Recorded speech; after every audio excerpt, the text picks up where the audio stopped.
Hi. LGBTQ കമ്മ്യൂണിറ്റിയാണ് നമ്മുടെ subject. അതിൻ്റെ കൂടെ അഭിഷേകിനെ എല്ലാവരും ഡീഗ്രേഡ് ചെയ്തത് കുറേയധികം എല്ലാവരും ഒന്നല്ല, LGBTQകാരൊക്കെ ഡീഗ്രേഡ് ചെയ്തതിൻ്റെ റീസൺ എന്താണെന്ന് പറഞ്ഞു കഴിഞ്ഞാൽ അയാൾ LGBTQ എഗൻസ്റ്റ് ആണ് എന്നുള്ള ഒരിതുണ്ടായിരുന്നു. ഇപ്പോൾ സൂര്യയൊക്കെയാണ് ആദ്യമായിട്ട് ഇവർക്ക് വേണ്ടിയിട്ട് സ്ട്രോങ് ആയിട്ട് മുൻപോട്ട് വന്നത്, ഒരു കൂട്ടായ്മ ആ ലെവലിലൊക്കെ വന്നത്. അവർ കുറച്ച് സ്ട്രെങ്തനായി. സത്യത്തിൽ പുറത്തോട്ട് മാറി നിന്ന് നമ്മളിത് കാണുമ്പോൾ എനിക്ക് പക്ഷേ കുറച്ച് കംഫർട്ട് സോൺ തോന്നിയിട്ടുണ്ടായിരുന്നു. പാവം, അവരെ ഏറ്റവും കൂടുതൽ ഉപദ്രവിക്കുന്നൊരു സീനുണ്ട് നമ്മുടെയൊക്കെ നാട്ടിൽ, അല്ലെങ്കിൽ നമ്മുടെയൊക്കെ കുടുംബത്തിൽ തന്നെ. ഇങ്ങനെ ഒരു കാറ്റഗറി ഉണ്ടെങ്കിൽ അത് പുറത്തേക്ക് പറയാൻ തയ്യാറാകാതെ അത് വെച്ചൊളിപ്പിക്കുന്ന ഒരു രീതി, അല്ലെങ്കിൽ അവരെ വീട്ടിൽ നിന്ന് തന്നെ പുറത്താക്കുന്ന ഒരു രീതിയുണ്ട്. മിഡിൽ ക്ലാസ്സിലാണ് കൂടുതൽ ഇത് ചെയ്യുക. കുറച്ച് അപ്പർ ക്ലാസ്സിലുള്ളവരൊക്കെ അവർ കുട്ടികളെ അങ്ങനെ കൂടെ നിർത്തും എന്നാണ് മനസ്സിലാക്കുന്നത്. മിഡിൽ ക്ലാസ്സിലുള്ളവർ പിടിച്ച് പുറത്താക്കി കളയും, അല്ലെങ്കിൽ അവർ കളിയാക്കലുകൾ താങ്ങാൻ വയ്യാതെ അവർ പുറത്തേക്ക് പോയി കളയും. അതൊരു വല്ലാത്തൊരു സിറ്റുവേഷനാണ്. നാദിറ മെഹറിൻ്റെ ഒരു ചാറ്റ് അത് ഇപ്പോൾ റീസെൻ്റ്ലി സോഷ്യൽ മീഡിയയിൽ കിടന്ന് കറങ്ങുന്നുണ്ട്. അപ്പോൾ അതിനകത്ത് നാദിറ മെഹറിൻ പറഞ്ഞ ഒരു സ്റ്റേറ്റ്മെൻറ്റ് അഭിഷേകിനെ റിലേറ്റ് ചെയ്തത് വരുന്നതുകൊണ്ടാണ് അഭിഷേകിൻ്റെ പേര് ഞാൻ പറഞ്ഞു എന്നേ ഉള്ളൂ. അഭിഷേക് ഇതിനെ എതിർത്ത ആളാണ്. അപ്പോൾ എതിർത്ത സമയത്ത് അഭിഷേകിൻ്റെ ഇൻസ്റ്റാഗ്രാം ഐ ഡിയൊക്കെ അവർ റിപ്പോർട്ട് അടിച്ച് പൂട്ടിച്ചു എന്ന് പറയണം. ഒരു ഗ്രൂപ്പ് ഓഫ് പീപ്പിൾ ചേർന്ന് ഒരു ഐ ഡി പൂട്ടിക്കുക എന്ന് പറയുമ്പോൾ അത് കേമത്തരമല്ല. നമുക്കൊരു ആശയം പറഞ്ഞാൽ ആശയത്തിന് പ്രത്യാശ ഉണ്ടാവണം. അതിന് ആളവിടെ എക്സിസ്റ്റ് ചെയ്യണം. ഒരാളെ കൊന്നു കളഞ്ഞിട്ടല്ല അയാളെ വിമർശിക്കുന്നത്. അപ്പോൾ അത് എനിക്ക് ഒട്ടും അക്സെപ്റ്റബിൾ അല്ലാത്തത് കൊണ്ടാണ് അഭിഷേകിന് സപ്പോർട്ടായിട്ട് ഞാൻ നിന്നിട്ടുണ്ടായിരുന്നത്. മാത്രമല്ല, ജെന്യുവിനായി ജനങ്ങളിലേക്ക് പറഞ്ഞ് മനസ്സിലാക്കാൻ അവന് സാധിച്ചു. എല്ലാവരും ഇത് ഉൾക്കൊള്ളണമെന്നില്ലല്ലോ. ഈ ഒരു അവസ്ഥ എല്ലാവർക്കും അക്സെപ്റ്റ് ചെയ്യാൻ പറ്റിയെന്നും വരത്തില്ലല്ലോ. ചിലർക്ക് ഇതൊരു സോക്കേടാണ്. ഫോർ എക്സാമ്പിൾ റസ്മിൻ, അതൊരു സോക്കേടാണ്. അതിന് ട്രീറ്റ്മെൻറ്റാണ് വേണ്ടത്. അവരെ മറ്റുള്ളവരുടെ ഇടയിലേക്ക് ഇങ്ങനെ ഇടപെടകാൻ വിട്ടുകൊടുക്കരുത്. കാരണം അവൾ മിസ്യൂസാണ് ചെയ്യുന്നത്. റസ്മിൻ ഇപ്പോൾ ഈ കാണിക്കുന്ന നിങ്ങൾ നോക്കുക, എവിടെ ചെന്നാലും ആരെങ്കിലും ഏതെങ്കിലും പെൺപിള്ളേരുണ്ടെങ്കിൽ കമന്ന് വീണ് കെട്ടിപ്പിടിച്ച പെണ്ണ് കാണിക്കുന്നുണ്ട്, അടിച്ച് പൊട്ടിക്കാൻ തോന്നും. അപ്പോൾ അത് മിസ്യൂസാണ് ചെയ്യുന്നത്. അപ്പോൾ അങ്ങനെയുള്ളവരെ നമ്മൾ ഒരു അകലം പാലിക്കാൻ നമ്മൾ പഠിക്കണം. ഇപ്പോഴും ജാസ്മിനൊന്നും അത് മനസ്സിലായിട്ട് പോലും ഇല്ലയെന്ന് തോന്നുന്നു. ഈ മനസ്സിലാക്കിയിട്ടാണോ കൂടെ നിർത്തിയിരിക്കണേന്ന് എനിക്കറിയത്തില്ല. ഈ കൂടെ നിർത്തരുതെന്ന് പറയുമ്പോൾ അടിച്ചോടിക്കണമെന്നല്ല, ലിമിറ്റ് കീപ്പ് ചെയ്യുക. അത് അവരുടെ സുഖത്തിന് വേണ്ടിയിട്ട് മറ്റുള്ളവരെ അങ്ങനെ അങ്ങോട്ട് അത് ശരിയായ നടപടിയിലാക്കി. പിന്നെ ഈ ബസ്സുകളിലൊക്കെ ഈ പറയുന്ന പൂവാലന്മാർ വരുമ്പോൾ വരൂ പിടിച്ചിട്ട് പൊയ്ക്കോളൂ, നോ പ്രോബ്ലം എന്ന് പറഞ്ഞാൽ പോരെ. അത് അവന്മാരുടെ മാനസിക വിഭ്രാന്തിയല്ലേ. പലർക്കും പല രീതിയിലായിരിക്കും ഈ പറയുന്ന സാധനങ്ങൾ. ഒരു പക്ഷെ കൗൺസിലിങ്ങിലൂടെ ചിലർക്ക് റിക്കവറി ഉണ്ടാകും. അതേസമയം റിക്കവറി ഉണ്ടാകാത്ത കുറേ പേരാണ് ഈ ഹോർമോൺ ഇൻബാലൻസ് എന്ന് പറയുന്നത്. അതായത് ജനറ്റിക് ആയിട്ട് വരുന്ന ഒരു പ്രശ്നമാണ്. അതായത് ഈ ഗർഭാവസ്ഥയിൽ തന്നെ ഈ ഹോർമോണിൻ്റെ ആധിക്യം, ആൺ ഹോർമോൺ ആധിക്യപ്പെടുന്ന പെൺ ശരീരം, അതേപോലെ പെൺ ഹോർമോൺ ആധിക്യപ്പെടുന്ന ആൺ ശരീരം, ഇങ്ങനെ പുറത്തേക്ക് വരുന്നവർക്ക് ഓപ്പോസിറ്റ് സെക്ഷനോട് അതിനാണ് താല്പര്യം. ഞാൻ കൂടുതലും കാണുന്നത് ആണുങ്ങളെക്കാൾ ഉപരി കാണുന്നത് മുഴുക്ക ആണ് പെൺവേഷം കിട്ടുന്നതാണ്. അതുമാത്രമല്ല, സ്ത്രീകളെ അപമാനിക്കുന്ന രീതിയിലാണ് ഇവർ ഡ്രസ് കോഡ്. ഇപ്പം ജാൻമണിയുടെ ഡ്രസ് കോഡ് കണ്ടു നോക്കുക, ബാക്കി പെൺകുട്ടികളുടെയൊക്കെ നിങ്ങളൊന്ന് അതൊന്ന് അനലൈസ് ചെയ്ത് നോക്കുക. വാസ്തവത്തിൽ സ്ത്രീ ആകാൻ ആഗ്രഹിക്കുന്ന ഈ പുരുഷ ശരീരമുള്ളവൻ ഈ സ്ത്രീകളെ അവഹേളിക്കുന്നതായിട്ട് നിങ്ങൾക്ക് തോന്നിയിട്ടില്ല? എനിക്ക് അങ്ങനെയാണ് ഫീൽ ചെയ്തത്. മുടി വളർത്തുന്നതാണ് സ്ത്രീയുടെ ലക്ഷണമെന്നോ, കുറേയധികം മേക്കപ്പ് ഇടുന്നതാണ് സ്ത്രീയുടെ ലക്ഷണമെന്നോ എന്ന് പറയുന്നിടത്താണ് ഒബ്ജക്ഷൻ വരുന്നത്. അതും അഭിഷേക് പറഞ്ഞത് മറ്റൊരു കാര്യമാണ്. അഭിഷേക് പറഞ്ഞത് വളരെ കീ പോയിൻ്റാണ്. അത് ഞാൻ റസ്മിൻ റിലേറ്റ് ചെയ്ത് പറയുമ്പോൾ കറക്റ്റാകും.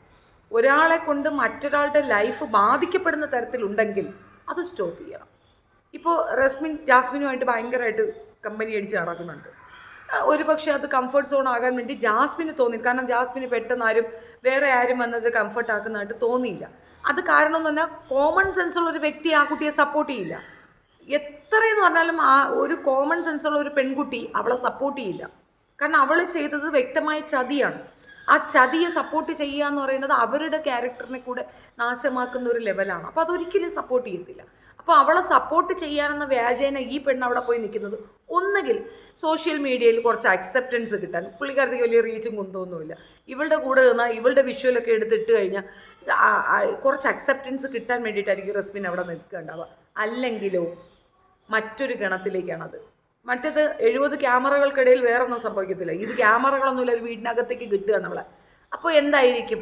നമ്മൾ ഗസ് ചെയ്യുന്നതാണ്. അത് കറക്റ്റാണോന്നൊന്നും എനിക്കറിയത്തില്ല, പക്ഷെ ഗസ് ചെയ്യുന്നതാണ്. അപ്പോൾ ആ രീതിയിലേക്ക് ആളുകളുടെ ചിന്ത കൊണ്ടുപോകുമ്പോൾ ആർക്കാണ് ഡാമേജ് ഉണ്ടാവും? ഓൾറെഡി ഡാമേജ്ഡായി ഫ്ലോപ്പായി നിൽക്കുന്ന ജാസ്മിന് ഈ ഒരു ഡാമേജ് കൂടി നെസസറി ആണോ?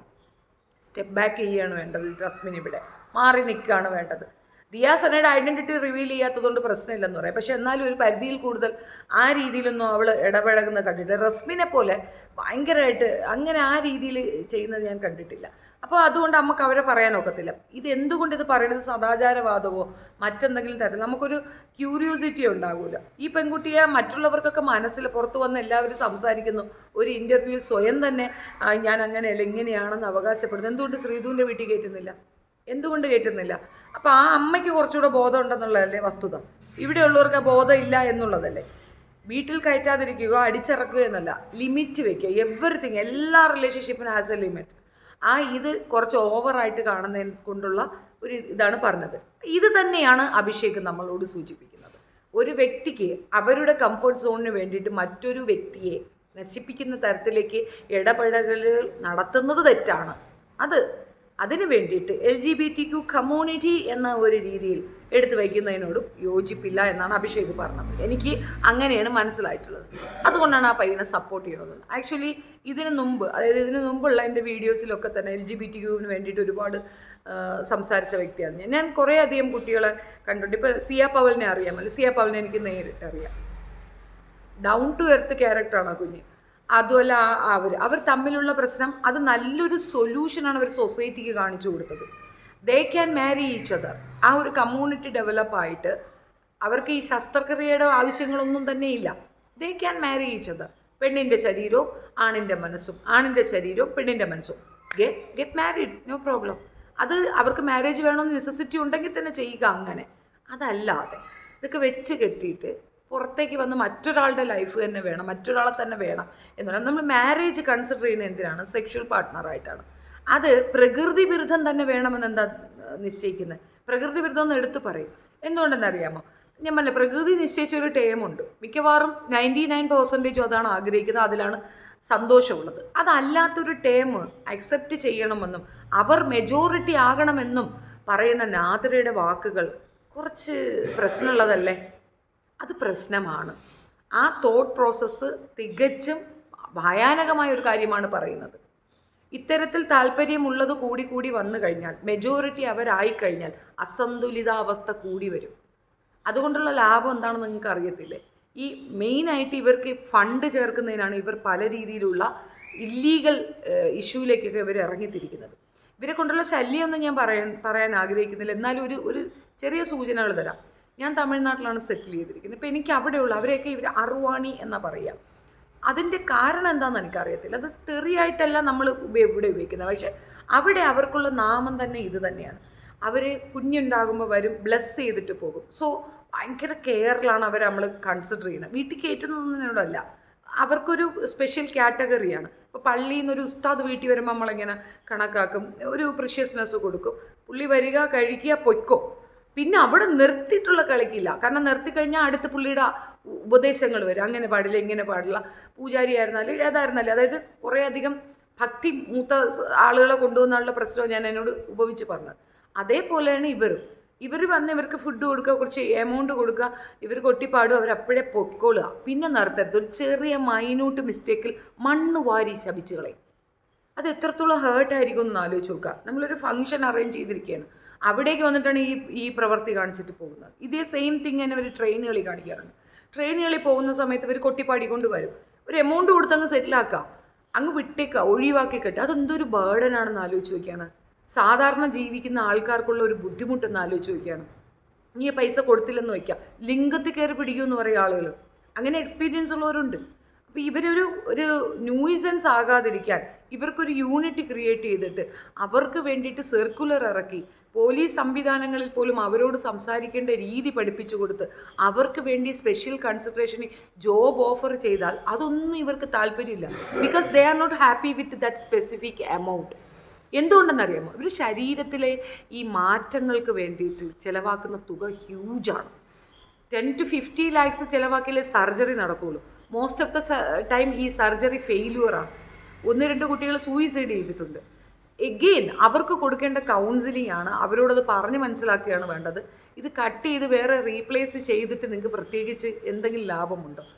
എങ്ങനെയാണോ നിങ്ങൾ വന്നത് അതൊരു ഓവർ അല്ലെങ്കിൽ എക്സ്ട്രാ സാധനമായിട്ട് നിങ്ങൾക്ക് ഫീൽ ചെയ്യുന്നുണ്ടെങ്കിൽ change your self as you want. But ഈ ഒരു സംഗതിക്ക് വേണ്ടി നിങ്ങൾ ഹോർമോൺ കുത്തിവെക്കുകയും ബോഡിയെ വൾഗറാക്കുകയും ചെയ്യുമ്പോൾ ഓട്ടോമാറ്റിക്കലി ഇവർക്കുണ്ടാകുന്ന ഒരു ഡിപ്രഷൻ, ആ ഡിപ്രഷൻ്റെ ആഫ്റ്റർ എഫക്റ്റാണ് നോർമലായി ജീവിക്കുന്ന ആളുകളെ കാണുമ്പോൾ ചുരുചുരുക്കും കുത്തിക്കഴപ്പും. അപ്പോൾ അവരെ ആക്രമിക്കണം തോന്നുന്നു, അവരെ ഇൻസൾട്ട് ചെയ്യണമെന്ന്.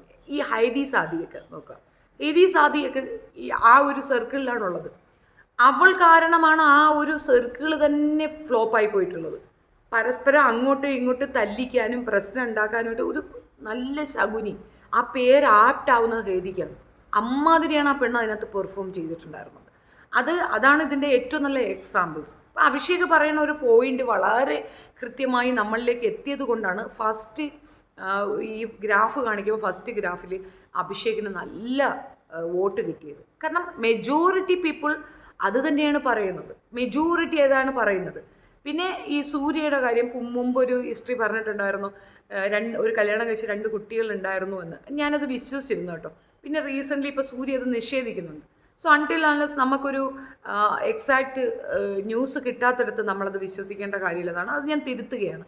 If I made a mistake in that, ആ സ്റ്റേറ്റ്മെൻറ്റിൽ I'm really feel sorry for that.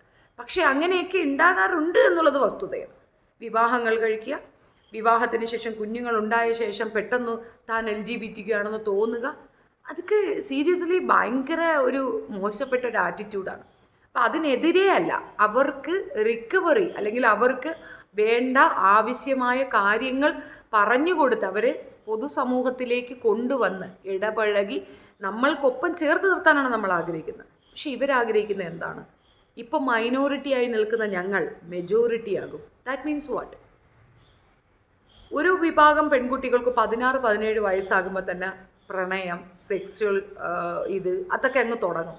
കാമപ്രാന്താണ് ചിലതിനൊക്കെ, ഒരു നിവൃത്തിയില്ലാത്ത പ്രാന്ത അതൊക്കെ ഉണ്ട്. അതേസമയം ചില പെൺകുട്ടികൾക്ക് തീർത്തും താല്പര്യം ഉണ്ടാകത്തില്ല. അവർക്ക് തീർത്തും താല്പര്യം ഉണ്ടാകില്ല എന്നുള്ളതാണ് വസ്തുത. ഡിസ്പോത്തൂറിയ എന്ന് പറഞ്ഞിട്ട് അവരെ ഒഴിവാക്കാൻ നിൽക്കണ്ട. They don't like it. Because അവർ കാണുന്ന അവരുടെ ചുറ്റുവട്ടത്തുള്ള ഫാമിലി ഇഷ്യൂസൊക്കെ കാണുമ്പോൾ അവർക്ക് മാരേജിനോടൊരു ഒപ്പോസിഷൻ ഉണ്ടാകും. അതുകൊണ്ട് ഈ ഒരു കമ്മ്യൂണിറ്റിയിലേക്ക് ആഡ് ചെയ്യുക എന്നാണ് അർത്ഥം. നോ, അവർക്ക് കംഫർട്ടായി തോന്നുന്ന ഒരു വ്യക്തി വന്നാൽ, അതാണ് ഞാൻ മുൻപ് പറഞ്ഞിട്ടുണ്ട്, പലയിടങ്ങളിൽ പറഞ്ഞിട്ടുണ്ട്, പെൺകുട്ടികൾക്ക് ഇത് സൈക്കോളജിക്കൽ ഇതാണ്, ആൺകുട്ടികൾക്ക് ബയോളജിക്കലാണ്, പെൺകുട്ടികൾ സൈക്കോളജിക്കലാണ്. അവർക്ക് കംഫർട്ടായി തോന്നുന്ന ഒരു പാർട്ട്ണർ വന്നാൽ മാത്രമേ അവർക്ക് അതിനോട് താല്പര്യം തോന്നുകയുള്ളൂ. അതുകൊണ്ട് അവർ മറ്റേ കാറ്റഗറിയാണെന്ന് പറഞ്ഞ് പിടിച്ചുകൊണ്ട് പോകുന്നതാണെന്നല്ല. ആദില നൂറ കേസിൽ 100% എനിക്ക് ഷുവറാണ് അതിലൊരു കുട്ടിക്ക് പ്രശ്നമുണ്ട്, ഒരു കുട്ടിക്ക് ഇതില്ല. ആ കുട്ടിയോടുള്ള സ്നേഹം കൊണ്ടാണ് മറ്റേ കൊച്ച്. അവരുടെ ഒരുപാട് ഇൻ്റർവ്യൂസ് ക്രോസ് വാച്ച് ചെയ്താൽ ഫേസ് സൈക്കോളജി നമുക്കത് മനസ്സിലാകും. ബട്ട് നോബഡി സ്റ്റോപ്പിങ്, ഓരോരുത്തരുടെ പേഴ്സണൽ ലൈഫാണ്, നമുക്ക് അതിനകത്തൊന്നും പറയാൻ ഒക്കത്തില്ല. പക്ഷെ അതുകൊണ്ട് ബാധിക്കപ്പെടുന്നത് അതിലൊരു കുഞ്ഞിൻ്റെ പിതാവും മാതാവുമാണ്. അവർക്കത് കംഫർട്ടായിട്ട് എടുക്കാൻ പറ്റുന്നില്ല. ബിക്കോസ് അവർക്കറിയാം, ആ ഉമ്മക്കറിയാം മകൾ അങ്ങനെയല്ല. ഇപ്പം എനിക്ക് എൻ്റെ മകൻ്റെ പൾസ് അറിയാം, ഏത് കാറ്റഗറി എന്താണ് എന്നുള്ളത് നമുക്ക് കൃത്യമായി മനസ്സിലാകും, ഗ്രാജുവലി മനസ്സിലാകും. അല്ലെങ്കിൽ നമ്മൾ കമ്മ്യൂണിക്കേറ്റ് ചെയ്യുമ്പോഴെങ്കിലും മനസ്സിലാവും, നമ്മളത് വിട്ടുകൊടുക്കും. അവിടെ ദീനൊന്നുമല്ല, ഇത്തരക്കാർ വളരെ ചുരുക്കമാണിപ്പോൾ. അത് കുറേ ഭ്രാന്ത് പിടിച്ച കുറേ മതവാദികൾ ഉണ്ടെന്നതിനപ്പുറം അങ്ങനെ മക്കളെ മനസ്സിലാക്കാത്തവർ വളരെ ചുരുക്കമാണ്. പണ്ടത്തെ കാലത്ത് 10ഉം പലതും ഇല്ല, 1-2 മരുന്നിന് പോലെയൊക്കെ ഉള്ളൂ. അതുങ്ങളെ എങ്ങനെ മെയിൻറ്റെയിൻ ചെയ്യണമെന്നോ അതുങ്ങൾക്ക് വേണ്ടത് എന്താണെന്നും തിരിച്ചറിയുന്ന നല്ലൊരു വിഭാഗം ജനമാണ് ഇപ്പോൾ ഉള്ളത്. അവരെ കുറ്റപ്പെടുത്തിക്കൊണ്ട് ഇവങ്ങളുടെ തോന്നിവാസത്തിന് ഇറക്കി വിടും. നോറയുടെ വിഷയം എടുക്കാം. എന്താണ് നോറയുടെ പ്രശ്നം? നോറ 24 മണിക്കൂറും ഏരവാദമാണ്. എന്നെ എൻ്റെ വീട്ടുകാരങ്ങനെ ചെയ്തു, എന്നെ എൻ്റെ വീട്ടുകാർ ഇങ്ങനെ ചെയ്തു. വിവാഹം ലവ് മാരേജാണ്. ലവ് ചെയ്തു കൊണ്ടുവരുത്തനെ കൊണ്ടുവന്നാൽ വീട്ടുകാർ പറയുമ്പോൾ മോക്ക് പഠിക്കാനൊന്നും താല്പര്യമില്ല, കെട്ടിച്ചു കൊടുക്കുന്നുണ്ടെങ്കിൽ കെട്ടിക്കോട്ടെ എന്ന് വെച്ച് കെട്ടിച്ചു കൊടുത്താൽ അപ്പനല്ലേ ഹീറോ. സോഷ്യൽ മീഡിയയിൽ കൂടെ പണം ഉണ്ടാക്കി കൊണ്ടുവരുന്ന ഏത് വഴിയാണെന്ന് മനസ്സിലാവുമ്പോൾ അപ്പൻ അതിനൊരു തടയിടുന്നു. അയാളുടെ പ്രതികരണമാണ് ആ വീട്ടിൽ ഞാൻ കയറില്ല, നീ ഇനി എന്തുണ്ടാക്കിയാലും കാര്യമില്ല. ഒരാൾ കഞ്ചാവ് വിൽക്കുന്നു, അല്ലെങ്കിൽ കൂട്ടിക്കൊടുപ്പ്, അല്ലെങ്കിൽ പെണ്ണ് കേസിലൊക്കെ പൈസ ഉണ്ടാക്കിയാൽ ആ വീട്ടിൽ ഞാൻ കയറില്ല എന്ന് പറയുന്നത് നല്ല പെർഫെക്റ്റായ ഒരു മാതാപിതാവിൻ്റെ രീതിയല്ലേ? അവൾക്ക് എന്ത് സപ്പോർട്ടും കൊടുക്കുന്ന ഉമ്മ അതിനെ വിലക്കിയില്ല എന്നുള്ളത് ശരിക്കും പറഞ്ഞാൽ അപലപനീയമായ ഒരു കാര്യമാണ്. പുറത്ത് വന്ന് അവൾ പറയണു, ഞാൻ അങ്ങനെയൊന്നുമല്ല കാശുണ്ടാക്കിയെന്ന്. സോഷ്യൽ മീഡിയ, പ്രത്യേകിച്ച് യൂട്യൂബ്, ഇൻസ്റ്റാഗ്രാമൊക്കെ ഞങ്ങളുമൊക്കെ ഹാൻഡിൽ ചെയ്യുന്നതാണ്. അവളുടെ ഉള്ളതിനേക്കാൾ ഡബിൾ സബ്സ്ക്രൈബർ ഉണ്ട് നമുക്ക്. ഇതൊക്കെ വെച്ച് നമുക്ക് അത്യാവശ്യം മരുന്നൊക്കെ വാങ്ങിക്കാൻ കിട്ടുമെന്നതിനപ്പുറം ബംഗ്ലാവ് വാങ്ങിക്കാനുള്ള പണമൊന്നും കിട്ടത്തില്ല. താറ് പോലുള്ള വലിയ കാറ് വാങ്ങിക്കാനോ അതിനൊന്നുള്ള പണം കിട്ടില്ല. അപ്പോൾ അതെങ്ങനെ ഉണ്ടായി എന്നുള്ളതൊരു ക്വസ്റ്റ്യൻ മാർക്ക് തന്നെ. എനിവേ, അതിനകത്തുനിന്ന് ക്യാഷ് കിട്ടിയിരുന്നൊന്നും അതൊരു കൂട്ടുകാരനോ കൂട്ടുകാരിയോ കൊണ്ടുപോയി എന്ന് പുള്ളിക്കാരത്തി പറയുന്നിടത്ത് ഭയങ്കര കളവല്ലേ നമ്മളടുത്ത് പറയണത്. ഒരു പരിധിയിൽ കൂടുതൽ മക്കൾ അനുസരണക്കേട് കാണിക്കുമ്പോൾ നിസ്സഹകരണം പ്രഖ്യാപിക്കുന്നതാണ് പല പേരൻസിൻ്റെ ഒരു കളി. അപ്പോൾ അതാണ് അദ്ദേഹം ചെയ്തത്. പക്ഷേ അദ്ദേഹത്തിനെ പറ്റി പറഞ്ഞ എല്ലാ അസംബന്ധവും കൃത്യമായി അദ്ദേഹത്തിൻ്റെ 2 വാക്കുകളിൽ കൂടി പുറത്തു വന്നു. ആദ്യത്തെ വാക്ക്, എനിക്കവൾ സോഷ്യൽ മീഡിയ ഫെയിം ആവുന്നതിനേക്കാൾ ഉപരി എഡ്യൂക്കേറ്റ് ചെയ്ത് ഒരു IAS ആകുന്നു എന്നുള്ളതാണ് എൻ്റെ ആഗ്രഹമെന്ന ആദ്യത്തെ വാക്ക്. രണ്ടാമത്തെ വാക്ക്, പല പ്രാവശ്യവും പഠിക്കാമെന്ന വ്യാജേന എന്നെ ചതിക്കുകയായിരുന്നു ചെയ്തത്. ഈ 2 എണ്ണത്തിൽ ഉണ്ട് നോറ എന്ന വ്യക്തി. അവിടെ തീർന്നു. ഇതേപോലെ ഓരോരുത്തരും വന്ന് പുറത്തേക്ക് പറയുമ്പോൾ ബ്ലെയിം ചെയ്യുന്ന ഇങ്ങനെയുള്ള കുഞ്ഞുങ്ങളുടെ കള്ളി പുറത്തേക്കാകും. ഈ നാദർ ഇത് പറഞ്ഞപ്പോൾ, നാദർ സത്യത്തിൽ കുറച്ചുകൂടെ കോമൺ സെൻസ് ഉള്ളൊരു പെണ്ണാണ്. അത്യാവശ്യം അതിനകത്തുള്ള ആക്ട് കണ്ടപ്പോൾ നമുക്ക് LGBTQ ആ കമ്മ്യൂണിറ്റിയിലുള്ള ആൾക്കാരോട് ഒരു സ്പെഷ്യൽ ഒരു റെസ്പെക്റ്റ് ഒക്കെ തോന്നിയിരുന്നു നാദറുടെ ആക്ടിവിറ്റിയിൽ. ബട്ട് സംവെയർ അവൾ സാഗറിനെ ടാർഗറ്റ് ചെയ്തപ്പോഴത്തേക്കാണ് അതിൻ്റെ പ്രോബ്ലം നമുക്ക് മനസ്സിലാവും. എനിക്കപ്പോഴാണ് മനസ്സിലായത് സാഗർ നോർമൽ പേഴ്സണാണ്. അയാൾ ഒരിക്കലും അങ്ങനെ ഒരു പെൺകുട്ടിയെ വിവാഹം കഴിക്കാനോ അല്ലെ അങ്ങനെ ഒരു പെൺകുട്ടിയെയാണ് തൻ്റെ ലൈഫ് പാർട്ട്ണർ എന്ന് ചിന്തിച്ചിട്ട് പോലുമില്ല. ആ ലെവലാണ്. പക്ഷേ ഇവൾ അത് ഓപ്പണായിട്ട് അവനോട് പറയണു. ദെയർ അഭിഷേകാണ്. അവിടെയാണ് അഭിഷേക് പറയുന്ന പോയിന്റിന് വാല്യൂ വരുന്നത്. നാദറയുടെ താല്പര്യം കൊണ്ട് ഒന്നുകൊണ്ട് മാത്രം ഈ സാഗർ അഡ്ജസ്റ്റ് ചെയ്ത് അവളെ വിവാഹം കഴിക്കണം, അതിനുവേണ്ടി അവൾ സർജറി ചെയ്ത് വരാമെന്ന് പറയുന്നത്, സാഗർ എന്ന് പറയുന്ന വ്യക്തി ഒറ്റയ്ക്കല്ല, അവനൊരു കുടുംബമുണ്ട്. ആ കുടുംബത്തിലുള്ളവർക്കെല്ലാം ഇത് അക്സെപ്റ്റൻസ് ആകണ്ടായോ? വ്യക്തികളല്ലേ വിവാഹം കഴിക്കണമെന്ന് ചോദിച്ചു കഴിഞ്ഞാൽ അടുത്ത തലമുറ വേണമെന്ന് ആഗ്രഹിക്കുന്ന ഒരു വ്യക്തികൾ അവരുടെ കുടുംബത്തിൽ ഉണ്ടെങ്കിൽ അതൊരു പ്രശ്നമല്ലേ? ഞാൻ പറയുന്നത് സാധാരണ വീട്ടമ്മമാർക്ക് മനസ്സിലാകും. മറ്റുള്ളവർ ചിലപ്പോൾ ഇനിയിപ്പോൾ എന്നെ പൊങ്കാലയിടാൻ വരുമായിരിക്കും. എൻ്റെ ഒരു അഭിപ്രായം പറഞ്ഞു എന്നേ ഉള്ളൂ. അഭിഷേക് പറഞ്ഞ കാര്യങ്ങൾ കുറേ കൂടെ അക്സെപ്റ്റൻസ് ഉള്ള കാര്യങ്ങളാണ്. കുറച്ചുകൂടെ നമ്മൾ മനസ്സിലേക്ക് എടുക്കേണ്ടതാണ്. ജാൻമണി ഒരു മോഡലാണ്. ഞാൻ നേരത്തെ പറഞ്ഞില്ലേ, അറുവാണികൾ എന്ന രീതിയിൽ കാറ്റഗറൈസ് ചെയ്ത് ഒഴിവാക്കി വെക്കുന്ന ട്രാൻസ് വിഭാഗം തമിഴ്നാട്ടിലുണ്ടെന്ന്. അവരുടെ ഒരു വക്താവായിട്ട് ജാൻമണിയെ എടുക്കാം. ഒന്ന് പറഞ്ഞ് രണ്ടിനങ്ങോട്ട് തേറി, അല്ലെങ്കിൽ അതിന് ശാപം കൊടുക്കുക. അതാണ് ജാൻമണി മോഡലാണ്. മെജോറിറ്റി 90% മെജോറിറ്റി ആയിട്ടുള്ളവരും ഇത് തന്നെയാണ്. പിന്നെ ആസ് എ ലേഡി, ഒരു പെണ്ണ് എന്നൊരു സ്ത്രീ എന്ന നിലയിൽ എനിക്ക് ഇവർ കാണിക്കുന്ന ഈ ഒരു മേക്കപ്പ് ഭയങ്കര വൾഗറായിട്ട് ഫീൽ ചെയ്യാറുണ്ട്. സ്ത്രീ ആകാൻ വേണ്ടി അവർ ശ്രമിക്കുന്ന ശ്രമങ്ങളൊക്കെയാണ്. സ്ത്രീ ആകണമെന്നുണ്ടെങ്കിൽ അത് ഒരു വലിയൊരു എപ്പിസോഡ് തന്നെയുണ്ട്. ഞാനൊരു ഇംഗ്ലീഷ് വേണമെങ്കിൽ ഞാനത് പിൻ ചെയ്ത് വയ്ക്കാം. You just watch it. ഒരാൾ ഇങ്ങനെയുള്ള ആൾക്കാരെ കണ്ടിട്ട് ഇതിൻ്റെ ഡെപ്തിലിറങ്ങി അന്വേഷിക്കാൻ വേണ്ടി പോവുകയാണ്. എന്താണ് സ്ത്രീ? എന്താണ് നിങ്ങൾ സ്ത്രീ എന്നതുകൊണ്ട് ഉദ്ദേശിക്കുന്നത്? അതും കൂടെ ഒന്ന് പറഞ്ഞു തന്നാൽ കൊള്ളാമായിരുന്നു. ഇത്രയധികം കളറുകൾ വാരി തേച്ച് കുണുങ്ങി നടക്കുന്നതാണ്. ഏതെങ്കിലും നോർമലായിട്ടുള്ള സ്ത്രീ ഇമ്മാതിരി കുണുങ്ങുമോ? സ്ത്രൈണത താണിഞ്ഞും പെണിഞ്ഞും ഉണ്ടാവും. പക്ഷെ ഇത്രയധികം അങ്ങോട്ട് എടുത്തിടുമോ? ഇത് നമ്മളെ കളിയാക്കുന്ന പോലെ എനിക്ക് ഫീൽ ചെയ്തിട്ടുള്ളത്. പെണ്ണെന്ന് പറഞ്ഞു കഴിഞ്ഞാൽ ഇതാണ് സാരി ഉടുക്കുക, മേക്കപ്പ് ഇടുക, കുറേ ജുവൽസ് ഇടുക. ദാറ്റ് ഈസ് കോൾഡ് വുമൺ എന്ന് പറഞ്ഞു കഴിഞ്ഞാൽ സ്ത്രീ എത്രത്തോളം ശക്തയാണെന്ന് മനസ്സിലാകാൻ 2 പേരെ പറയാം. ഒന്നൊരു ഇന്ദിരാഗാന്ധി, ഒന്ന് കൽപ്പന ചൗള. 2 പേര് പോരെ? സ്ത്രീകളല്ലേ? യഥാർത്ഥത്തിൽ അതാണ് സ്ത്രീ. അങ്ങനെയാകണം സ്ത്രീകൾ. ഇതെന്തുവാ ഈ കാണിക്കുന്നതെന്ന് എനിക്ക് മനസ്സിലാവുന്നില്ല. അവഹേളനമാണ്. സ്ത്രീകളെ അവഹേളിക്കുകയാണ് ചെയ്യുന്നത് അവർ. അപ്പോൾ അത് മനസ്സിലാക്കുന്ന പെണ്ണുങ്ങൾ എതിർത്ത് നിൽക്കുമ്പോൾ കാര്യം മനസ്സിലാക്കും. കുറേ ആക്ടിവിസ്റ്റുകളുണ്ട്. ഒന്നും പറയാൻ പാടില്ല. അവരുടെ ഉദ്ദേശ ലക്ഷ്യം ഫ്രീ സെക്സ് ആണ്. അതങ്ങ് ചെയ്താൽ പോരെ. അതിന് ആക്ടിവിസമൊന്നും ഫെമിനിസമൊന്നും പറഞ്ഞുകൊണ്ട് വന്നാൽ ഫെമിനിസം എന്തെന്ന് പോലും അറിയാത്ത, സ്ത്രീത്വം എന്തെന്ന് പോലും തിരിച്ചറിയാത്ത, ഒരു വാഴയ്ക്ക് അറിയാത്ത ആളുകളാണ് ഈ ആക്ടിവിസവും ഫെമിനിസവും പറഞ്ഞുകൊണ്ട് നടക്കുന്നതെന്നുള്ളതാണ് ഏറ്റവും വലിയ മോശപ്പെട്ട ഒരു വശം. അതിൻ്റെ കാട് കയറുന്നില്ല. This is my point. Abhishek was right in so many manner. റിയാസിൻ്റെ കളിയാക്കലുകളും ആറ്റിറ്റ്യൂഡും ഒക്കെ എന്തുകൊണ്ട് സോഷ്യൽ മീഡിയയിൽ എടുത്തു വെച്ച് അലക്കുന്നു എന്ന് പറഞ്ഞു കഴിഞ്ഞാൽ, എന്തുകൊണ്ട് അവന് സൈബർ ബുള്ളിങ് വരുന്നു എന്ന് പറഞ്ഞു കഴിഞ്ഞാൽ കയ്യിരിപ്പ് കൊണ്ട് തന്നെയാണ്. നമ്മളുടെ നാട്ടും പുറത്തൊക്കെ ജീവിച്ചിട്ട് പിന്നെ അങ്ങോട്ട് സിറ്റിയിലേക്ക് ചെന്ന് കയറുമ്പം ഈ സായിപ്പിനെ കാണുമ്പോൾ കവാത്ത് മറന്നണക്കുള്ളൊരു ആറ്റിറ്റ്യൂഡ് കാണിക്കും. 100% എടുത്ത് കടലിലെറിയാൻ തോന്നും. അതങ്ങനെയാണ്. ഞാൻ അതിനൊരു എക്സാമ്പിൾ പറയാം. 75% ഓഫ് കേരളത്തിലുള്ള മിക്കവാറും ആളുകൾ, അതായത് ഇപ്പം ഞാൻ ദുബായിലായിരുന്നു, അവിടെ അങ്ങനെയെന്ന് പറഞ്ഞാൽ 1,40,45,000 പേര് മാത്രമേ അവിടുത്തെ ലോക്കൽസ് ഉള്ളൂ. അവിടെ കോടിക്കണക്കിന് ജനങ്ങളുണ്ടെന്ന് ഓർത്തോണം. കോടിക്കണക്കിന് ജനങ്ങൾ താമസിക്കുന്ന സ്ഥലമാണ് ദുബായ്. അവിടെ 1,40,45,000 പേര് മാത്രമാണ് അവിടുത്തെ ലോക്കൽസ്. ബാക്കിയൊക്കെ മെജോറിറ്റി 90% മലയാളികളാണ്, ഇന്ത്യൻസാണ്. അപ്പോൾ മനസ്സിലാവുമല്ലോ നമ്മുടെ നാട്ടിൽ നിന്ന് എത്രത്തോരം പേര് അങ്ങോട്ട് പോയിട്ടുണ്ടെന്നുള്ളത്. അങ്ങനെയുള്ളവർക്ക് ഏറ്റവും ഫീൽ ചെയ്യുന്ന ഒരു കാര്യം നൊസ്റ്റാൾജിയാണ്.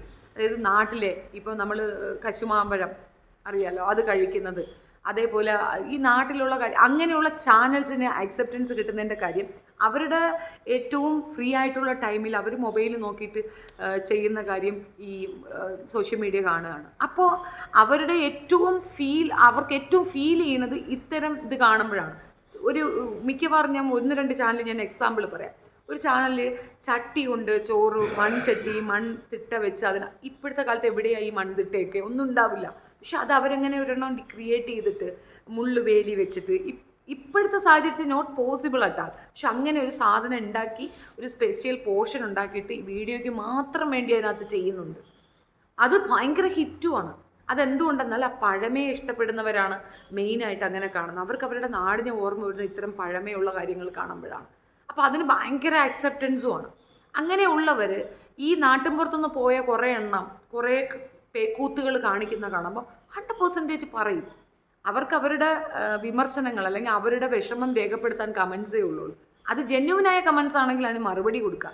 തെറി വിളിക്കുക ഞാൻ സപ്പോർട്ടല്ല, ബട്ട് റെസ്റ്റ് അവർ കൃത്യമായി പറയുമല്ലോ, നീ കണ്ടിട്ടില്ലേ, നീ എന്താ ആകാശത്ത് നിന്ന് പൊട്ടി വീണയാണോ, ഇത്തരം ചോദ്യങ്ങൾ അത് ആപ്റ്റായ ചോദ്യങ്ങളാണെന്ന്. What is that? റിയാസിൻ്റെ അടുത്ത് എത്രയോ പ്രാവശ്യം മോഹൻലാൽ എന്നെ പറഞ്ഞിട്ടുണ്ടായിരുന്നു അതിനകത്ത്, ഇടാ മര്യാദയ്ക്ക് മലയാളത്തിൽ സംസാരിക്കണമെന്ന്. റോബിൻ പറഞ്ഞില്ലേ മര്യാദയ്ക്ക് സംസാരിക്കണം മലയാളത്തിൽ നിന്ന്, മലയാളം ഷോ അല്ലേ, അതിനകത്ത് കിടന്ന് എന്ന് പറയുന്നത് എന്തിനാണ്? നമ്മൾ ഒരു വിഭാഗവുമായിട്ട് സംസാരിച്ചിരിക്കുമ്പോൾ ഇപ്പോൾ നമ്മൾ കമ്മ്യൂണിക്കേറ്റ് ചെയ്യുന്ന ലാംഗ്വേജ് അവരുടെ ലാംഗ്വേജായിട്ട് നമുക്ക് പെട്ടെന്ന് മിക്സപ്പ് ആവും. എനിക്കങ്ങനെ വരാറുണ്ട്. ഞാൻ കുറച്ച് ദിവസം തമിഴ്നാട്ടിൽ പോയിട്ട് നിന്നിട്ട് വീട്ടിലേക്ക് വന്നു കഴിഞ്ഞാൽ പറയുന്ന എല്ലാ വേർഡ്സിൻ്റെയും പകുതിയിലേറെ, ഇപ്പം ഞാൻ വീഡിയോ ചെയ്യുമ്പോഴും നിങ്ങൾ ശ്രദ്ധിച്ചാൽ മനസ്സിലാവും, പകുതിയിലേറെ എനിക്ക് അവരുടെ ആ ഭാഷയാണ് വരുന്നത്. അത് ബിക്കോസ് നമ്മൾ അവരുമായിട്ട് മിക്സായി നിൽക്കുന്നത് കൊണ്ടാണ്. ബട്ട് അവർ പറയുന്ന തമിഴിലാണെങ്കിലും എനിക്ക് മനസ്സിലാവുന്ന മലയാളത്തിലാണ്. ഞാൻ മലയാളിയാണ്. ഇനിയിപ്പോൾ ഏത് ലാംഗ്വേജ് ആണെങ്കിലും എനിക്കത് മനസ്സിലായി കിട്ടുന്നത് മലയാളത്തിലാണ്. ആ ഒരു സ്പീഡിൽ വരുമ്പോൾ നമുക്ക് അതും കൂടെ ആയിട്ട് വരും. ഞാനും ഫേസ് ചെയ്യുന്നൊരു പ്രോബ്ലമാണ്, സംസാരിക്കുമ്പോൾ നമുക്ക് ഇംഗ്ലീഷ് കയറി വരും. അത് ഈ വീട്ടിൽ 2 എണ്ണം ഇംഗ്ലീഷ് പറയുന്നുണ്ടാണ്. പക്ഷെ എന്നിരുന്നാലും നമ്മുടെ ഭാഷ മലയാളമാണെങ്കിൽ അതൊത്തിരി ഇതായിട്ട് പറഞ്ഞുണ്ട്. ചക്കക്കുഴു വായിക്കാത്തിട്ടൊരു വിഷു എന്ന് പറയുമ്പോൾ എന്തോ പ്രിവിലേജ് ആണെന്ന് തോന്നുന്ന റിയാസിനെ പോലുള്ളവർ കാണിക്കുന്നത് സത്യമായിട്ട് ഒരു ഫ്ലോപ്പ് സാധനമായിട്ടാണ് എനിക്ക് ആ ചെറുക്കനെ മനസ്സിലായിട്ടുള്ളത്. അത് കുറച്ചുകൂടെ നന്നായി പറയേണ്ട ഒരു കാര്യമാണ്. But still better luck next time Riyas, I am coming for you. Anyway, thank you so much. നിങ്ങൾക്ക് ഇഷ്ടപ്പെടുകയാണെങ്കിൽ ലൈക്ക്, ഷെയർ, സബ്സ്ക്രൈബ്. ആൻഡ് ഈ പറഞ്ഞ സബ്ജക്റ്റിനെ പറ്റി നിങ്ങളുടെ അഭിപ്രായം അറിയാൻ ഞാൻ ആഗ്രഹിക്കുന്നുണ്ട്. കമൻസ് അത് ഉണ്ടാകുമെന്ന് ഞാൻ വിചാരിക്കുന്നു. പ്ലീസ് തെറി വിളിച്ചുകൊണ്ട് കമൻ്റ് ഇടല്ലേ. അത് എൻ്റെ യൂട്യൂബ് റെസ്ട്രിക്റ്റ് ചെയ്യും. തിരിച്ച് തെറി വിളിക്കണമെന്ന് എനിക്ക് ആഗ്രഹമുണ്ട്. പക്ഷേ റെസ്ട്രിക്ഷൻ ഈസ് ദ പ്രോബ്ലം മാൻ. അതാണ്.